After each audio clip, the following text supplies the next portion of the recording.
പ്രിയേക ദൈവ തിരുനാമത്തിന് മഹത്വം ഉണ്ടാവട്ടെ. അഭിമന്യ തിരുമേനി, കർത്താവിൽ അനുഗ്രഹിക്കപ്പെട്ട സഹോദരങ്ങൾ, വിശുദ്ധ വലിയ നോമ്പിലെ 4-ാമത്തെ ഞായറാഴ്ചയാണ് ഇന്ന്. വിശുദ്ധ നോമ്പിലെ എല്ലാ ഞായറാഴ്ചകളിലും യേശുക്രിസ്തു ചെയ്ത ഓരോരോ അത്ഭുത കാര്യങ്ങളെ പഠിക്കുവാനും ധ്യാനിക്കുവാനുമുള്ള സന്ദർഭങ്ങളാണ്. എല്ലാ ഞായറാഴ്ചകളിലും ഇടയ്ക്കുള്ള ദിവസങ്ങളിലുമെല്ലാം നാം വായിക്കുന്നത് യേശുക്രിസ്തു മുഖാന്തരം അനേകം മനുഷ്യർക്ക് രൂപാന്തരം സംഭവിച്ചതായ അനുഭവമാണ്.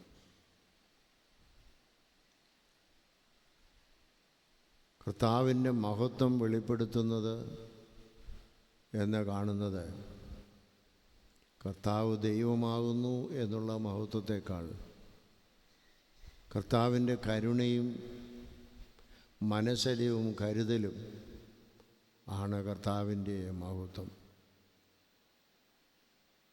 മനുഷ്യനിൽ കുറവുള്ളതായ ആ മഹത്വത്തിൻ്റെ ഒരു പ്രതിഫലനമായിട്ടൊരു സാക്ഷ്യമായിട്ടാണ് യേശുക്രിസ്തു താൻ ജീവിച്ചിരുന്ന കാലത്ത് മനുഷ്യരുടെ മുമ്പാകെ വെളിപ്പെട്ടു. ഇന്ന് 4-ാമത്തെ ഞായറാഴ്ച നമ്മൾ വായിക്കുന്ന വിശുദ്ധ വേദഭാഗം ഏവങ്കേലിയായിട്ട് വിശുദ്ധ മർക്കോസിൻ്റെ സുവിശേഷം 7-ാം അധ്യായവും വിശുദ്ധ മത്തായിയുടെ സുവിശേഷം 15-ാം അധ്യായവും മാത്രം പ്രതിപാദിക്കുന്നതായ ഒരു സംഭവമാണ്. കനാനായക്കാരിയുടെ മകളെ സൗഖ്യമാക്കും. യേശു സ്വന്തം പട്ടണമായ കപ്പർന്നഹൂമിൽ നിന്ന് ഗലീലാ പ്രദേശത്തുള്ള സ്ഥലത്ത് നിന്ന് ഏതാണ്ട് 100 മൈൽ അകലെയുള്ള സോർ സീദോൻ എന്ന് പറയുന്ന പട്ടണങ്ങളിലേക്ക് പോവുകയാണ്. മെഡിറ്ററേനിയൻ കടലിൻ്റെ കിഴക്കേ തീരത്തുള്ളതായ 2 തുറമുഖ പട്ടണങ്ങളാണ്. സുറിയ നാടിൻ്റെ അതിർത്തിയിൽ ഉൾപ്പെടുന്നതാണ്. അവിടെയെല്ലാം യഹൂദന്മാരല്ലാത്തതായ യഹൂദ ഇതരരായിട്ടുള്ളവർ താമസിക്കുന്നിടമാണ്. യേശുക്രിസ്തു തൻ്റെ സുവിശേഷം അറിയിച്ചുകൊണ്ട് കപ്പർന്നഹൂമിൽ പോയതിന് ശേഷം തന്നെ ആരും ശല്യപ്പെടുത്താത്ത ഒരു സ്ഥലത്ത് കർത്താവിനോടുള്ള പിതാവാം ദൈവത്തോടുള്ള പ്രാർത്ഥനയ്ക്ക് വേണ്ടി ആ പ്രദേശം തിരഞ്ഞെടുത്തതാണ്. പരീശന്മാരും സാധുക്യരുമൊക്കെ തന്നെ കുറ്റപ്പെടുത്തുകയുമൊക്കെ ചെയ്യുമ്പോൾ കഴിഞ്ഞ ഞായറാഴ്ചയും നാം കണ്ടത് തളർവാദ രോഗി സൗഖ്യമാക്കുന്നുമില്ല. വിമർശിക്കുന്നത് കാണുമ്പോൾ പാപം മോചിക്കാൻ ഇവരെന്ത് അധികാരമെന്നൊക്കെ ചോദിക്കുമ്പോൾ അവരൊന്നുമില്ലാത്ത ഒരു സ്ഥലത്താണ് പോകുന്നത്. പക്ഷെ അവിടെ ആരും അറിയുന്നില്ല തന്നെ എന്ന് വിചാരിച്ചിരുന്നെങ്കിലും കനാന്യ പ്രദേശത്ത് ഉൾക്കൊള്ളുന്നതായ ഒരു സ്ത്രീ വന്ന് കർത്താവിൻ്റെ മുമ്പാകെ പറയുകയാണ്, കർത്താവേ, എന്നോട് കരുണ തോന്നണം. എൻ്റെ മകൾക്ക് ഭൂതോപദ്രവം പിടിച്ച് വീട്ടിൽ കിടക്കുകയാണ്. അവളെ സൗഖ്യമാക്കുവാൻ നിനക്ക് കഴിയും. അവളെ തന്നെ വന്ന് സൗഖ്യമാക്കുവാനല്ല, കർത്താവ് ഒരു വാക്ക് പറഞ്ഞാൽ അവൾ സൗഖ്യമാകുമെന്ന് ആ മാതാവിനറിയാം. ആ മാതാവിൻ്റെ വേദനയാണ് അവിടേക്ക് വരുന്നത്. അവൾ സ്വന്തം മകളുടെ വേദന സ്വന്തം വേദനയായിട്ട് കണക്കാക്കി. മകൾക്ക് കർത്താവിൻ്റെ അടുത്ത് വന്ന് കർത്താവിനോട് പറയുവാൻ തക്കവണ്ണം സുബോധമില്ലാത്തയാളാണ്. ആ സുബോധമില്ലാത്ത മകൾക്ക് വേണ്ടിയാണ് മാതാവ് വരുന്നത്. നമ്മെ ഓർമ്മിപ്പിക്കുന്ന ഒരു വലിയ കാര്യം, പലപ്പോഴും നമ്മുടെ സമൂഹത്തിൽ, നമ്മുടെ കുടുംബത്തിൽ ദൈവത്തോട് അടുക്ക് നിൽക്കാതെ അകന്ന് ജീവിക്കുന്ന പലരും ഉണ്ടാവും. പല കാരണങ്ങളും ഉണ്ടാവാം. ഒന്നുകിൽ അവർ രോഗികളായിരിക്കാം, മാനസിക രോഗികളായിരിക്കാം, ബുദ്ധിമാന്യമുള്ളവരായിരിക്കാം, കുരുടരായിരിക്കാം, മുടന്തരായിരിക്കാം, പലതരത്തിലുള്ള മാനസിക സംഘർഷങ്ങളുള്ളവരാകാം. ഇന്നത്തെ സമൂഹത്തിലാണെങ്കിൽ മദ്യമയക്കുമരുന്നുകളുടെ അടിമകളായി വിധ്വംസക പ്രവർത്തനങ്ങളും അസാമൂഹികതയിലും നടക്കുന്നവരാകാം. പക്ഷെ അവരെയൊക്കെ സൗഖ്യമാക്കണമെങ്കിൽ അവരുടെ വേദന നമ്മുടെ വേദനയായി കണക്കാക്കുവാൻ നമുക്ക് കഴിഞ്ഞെങ്കിലേ സാധിക്കൂ.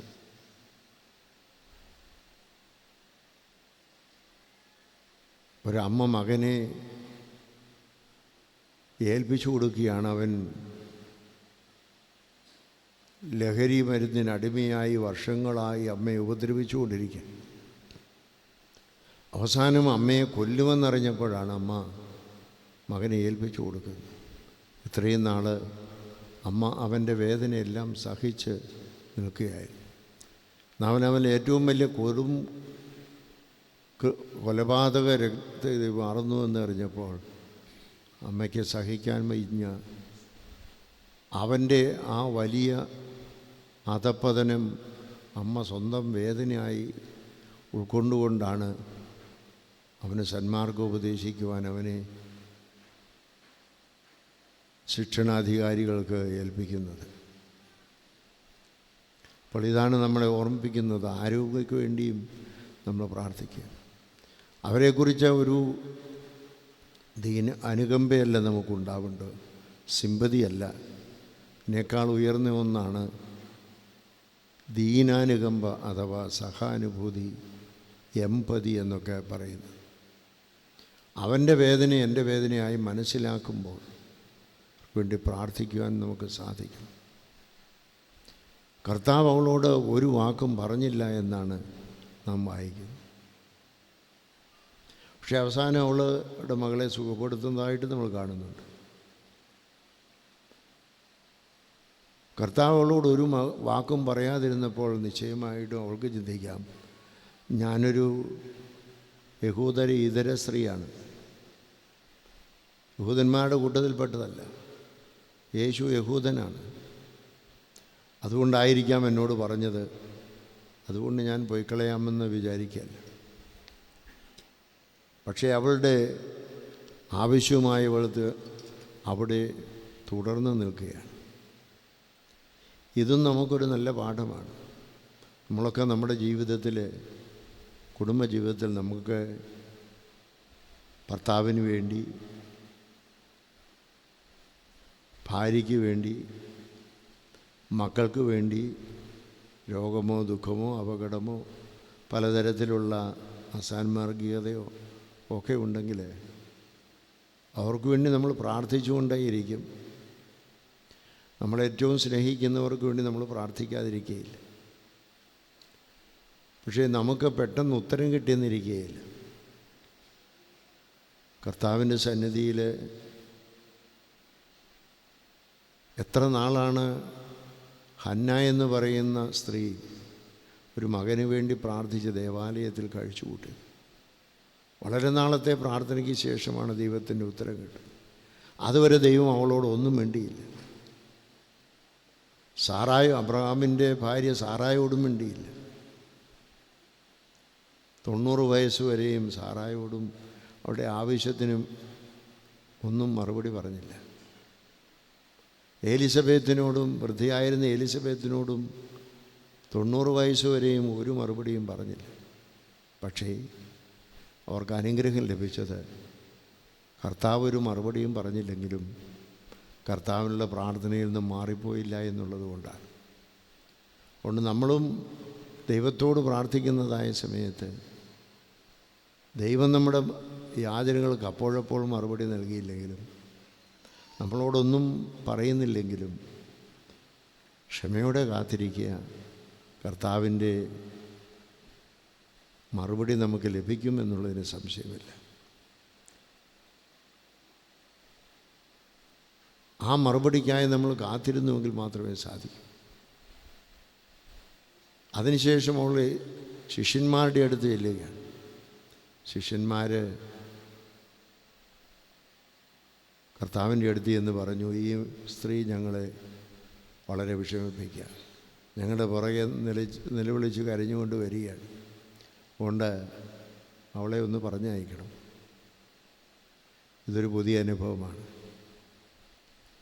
കർത്താവിനോട് പറയുന്നതാണ്, ഞാൻ കാണാതെ പോയ ആടുകളുടെ, ഇസ്രായേൽ കാണാതെ പോയ ആടുകളുടെ, അതായത് യൂതന്മാരുടെയൊക്കെ വേണ്ടിയിട്ടാണ് വന്നിരിക്കുന്നത്, അവരുടെ രക്ഷയ്ക്ക് വേണ്ടി വന്നിരിക്കുന്നത്.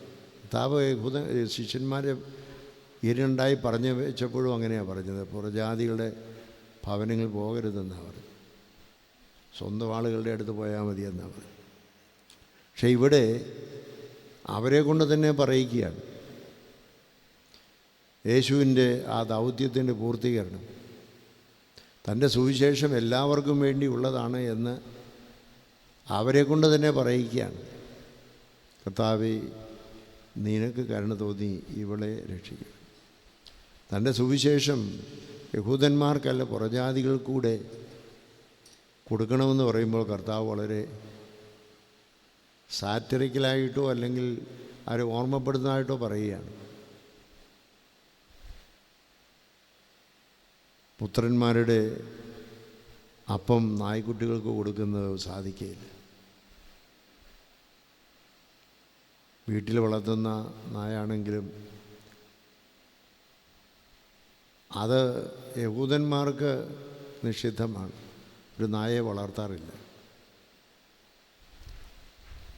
നായയെ ഒരു അശുദ്ധ മൃഗമായിട്ടാണ് അവർ കാണുന്നത്. മാത്രമല്ല, യഹൂദന്മാരല്ലാത്തവരെയെല്ലാം, പ്രത്യേകിച്ച് പ്രജാതികളെന്ന് അവർ വിളിക്കുന്നവരെല്ലാം നായ്ക്കളെന്നാണ് അവർ വിളിക്കുന്നത്. കർത്താവ് അതൊരു ഒരു ദൃഷ്ടാന്തമായിട്ട് പറയുന്നത് നായ്ക്കുട്ടികൾക്ക് കൊടുക്കുന്ന എങ്ങനെയാണ്.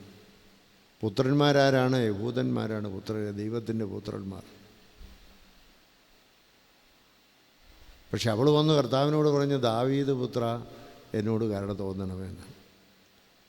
കർത്താവിനെ ദാവീദ് പുത്രനായിട്ട് യഹൂദന്മാർ അംഗീകരിക്കുന്നില്ലെങ്കിലും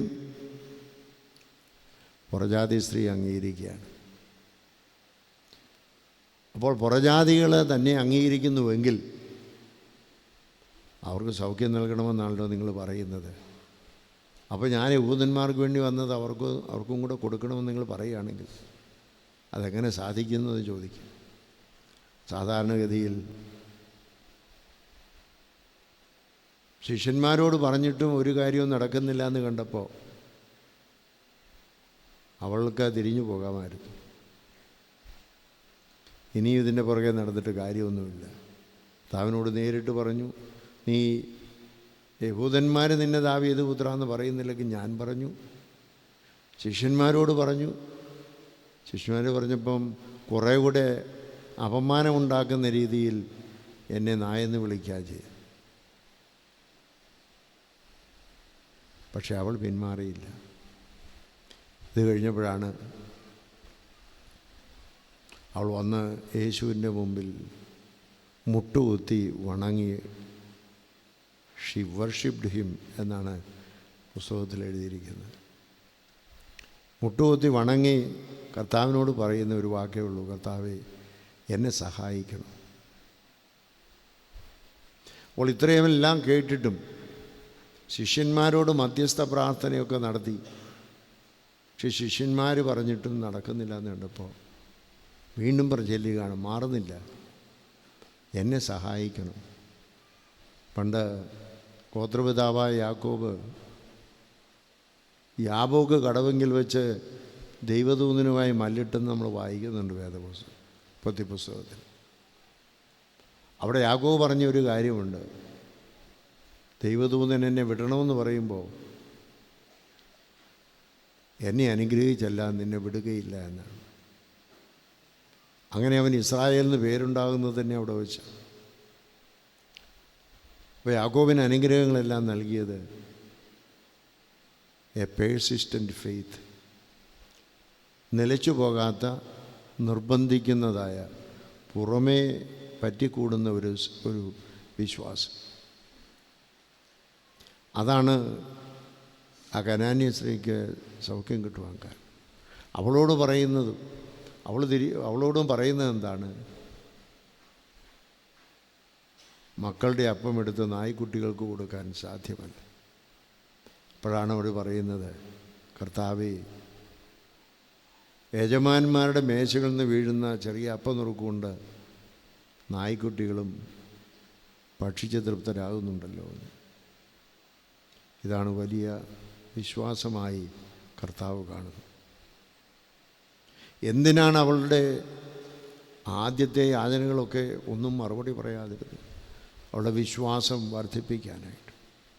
ആ വിശ്വാസം പൂർത്തിയായി അവൾ പൂർണ്ണമായി എന്ന് കണ്ടപ്പോൾ യേശു അവൾക്ക് സൗഖ്യം കൊടുത്തു.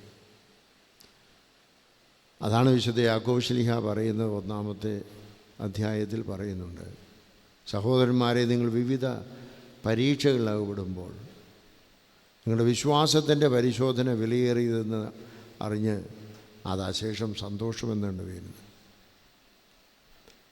നമ്മൾ വിവിധ തരങ്ങളായ രോഗങ്ങളോ അപകടങ്ങളോ പ്രയാസങ്ങളോ വരുമ്പോഴും നമ്മുടെ ജീവിതത്തിൽ പരീക്ഷണങ്ങൾ വരുമ്പോഴും ഇതെല്ലാം എനിക്ക് വിശ്വാസത്തിൽ വളരുന്നതിന് ദൈവം എനിക്ക് നൽകുന്ന അവസരങ്ങളാണ്.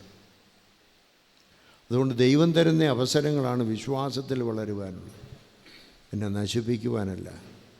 നേരെ മറിച്ച് ഞാൻ വിശ്വാസത്തിൽ വളരുവാൻ ദൈവം എനിക്ക് നൽകുന്ന കഷ്ടതകൾ അത് ഞാൻ നേരിട്ടുകൊണ്ട് ദൈവത്തെ സ്വീകരിക്കുന്നതിനാണ്. വിശ്വാസം നമുക്ക് അപ്രകാരം ആഴമാകുമ്പോഴാണ് ദൈവം നമ്മൾക്ക് സഹായമായി വരുന്നത്. ആഴമായ വിശ്വാസം, വിട്ടുപിരിയാത്തതായ നിർബന്ധത്തോടുകൂടെയുള്ള അപേക്ഷ, മറ്റുള്ളവരുള്ളതായ സഹാനുഭൂതി, അനുകമ്പ, ഇതെല്ലാം ദൈവം നമ്മെ പഠിപ്പിക്കുന്ന ഒരു സന്ദേശമാണ്. മറ്റുള്ളവരുടെ ദുഃഖത്തിലും പ്രയാസത്തിലും അനുകമ്പയുള്ളവരാകണം, സഹാനുഭൂതിയുള്ളവരാകണം. ദൈവസന്നിധിയിൽ എല്ലാം നമുക്ക് ലഭിക്കുന്നത് വരെയും ദൈവത്തോട് പ്രാർത്ഥിക്കും. നമുക്കും പലപ്പോഴും ജീവിതത്തിൽ തോന്നാം, ഇനി ഇത്ര നാളും ഇന്ന കാര്യങ്ങൾക്ക് വേണ്ടി ദൈവത്തോട് അപേക്ഷിച്ചല്ലോ, എന്നിട്ട് ഇത്രയും ആയിട്ടും എനിക്ക് ദൈവം തന്നില്ല, ഇനി എന്താ മാർഗം? ക്ഷമയോടെ കാത്തിരുന്നാൽ ദൈവത്തിൻ്റെ മറുപടി കിട്ടും. ദൈവത്തിൻ്റെ പരിപാടി ഒരു പക്ഷേ നമ്മൾ ഇഷ്ടപ്പെടുന്ന പോലെ ആയിരിക്കില്ല. പൗലോസ് ശ്ലീഹ 2 കൊരിന്ത്യർ ലേഖനം 12-ാം അധ്യായത്തിൽ പറയുന്നുണ്ട്, ജഡത്തിലെ ശൂലം മാറുന്നതിന് ഞാൻ കർത്താവിനോട് അപേക്ഷിച്ചു പല പ്രാവശ്യം. കർത്താവ് അവസാനം പറഞ്ഞത്, എൻ്റെ കൃപ നിനക്ക് മതി, എൻ്റെ ശക്തി ബലഹീനതയിൽ തികഞ്ഞു വരുന്നതാണ്. നമ്മൾ ബലഹീനരാകും, രോഗികളാകും, നമുക്ക് പലതരത്തിലുള്ള പ്രയാസങ്ങളുണ്ടാകും. പക്ഷേ ദൈവത്തോടപേക്ഷിച്ചാൽ ആ ബലഹീനതകൾക്ക് അതീതമായി ശക്തി തരുന്ന ഒരു ദൈവം നമുക്കുണ്ട്. ആ ശക്തിയിലാണ് നമുക്ക് വളരാനുള്ളത്. അതാണ് ദൈവത്തിൻ്റെ കൃപ കൊണ്ട് ലോകം മുഴുവനും യേശുക്രിസ്തുവിൻ്റെ സഭയുടെ 2-ാം ശില്പിയായി തന്നെ അറിയപ്പെടുവാനിടയായ പൗലോസ് ശ്ലീഹ താൻ തൻ്റെ ആവശ്യങ്ങളൊക്കെ ദൈവത്തോട് അപേക്ഷിച്ചുവെങ്കിലും തൻ്റെ ജഡത്തിലെ ശൂലം മാറ്റി കിട്ടിയില്ലെങ്കിലും ലോകം മുഴുവനും അറിയപ്പെടുന്ന പരിശുദ്ധ വേദപുസ്തകവും പുതിയ നിയമത്തിലെ 27 പുസ്തകങ്ങളിൽ 14 പുസ്തകങ്ങളും എഴുതിയ ആൾ. അങ്ങനെയുള്ള വലിയ ഒരു പിതാവായി അദ്ദേഹം തീർന്നു. ഇതുപോലെ നമ്മുടെ രോഗങ്ങളോ കുറ്റങ്ങളോ കുറവുകളോ ഒക്കെ മാറില്ലെങ്കിൽ പോലും അതിനതീതമായി നമ്മെ ശക്തി കൊണ്ട് ബലപ്പെടുത്തുന്ന ഒരു ദൈവം നമുക്കുണ്ട്. ആ ശക്തിയിലാണ് നമ്മൾ ആശ്രയിക്കേണ്ടത്. ദൈവം നൽകുന്ന ശക്തി എന്താണെന്ന് തിരിച്ചറിയുവാൻ നമുക്ക് കഴിയണം. ആഴമായ വിശ്വാസത്തിൻ്റെ അനുഭവത്തിൽ കൂടി വളരുവാൻ ദൈവം നമുക്ക് ശക്തി നൽകട്ടെ.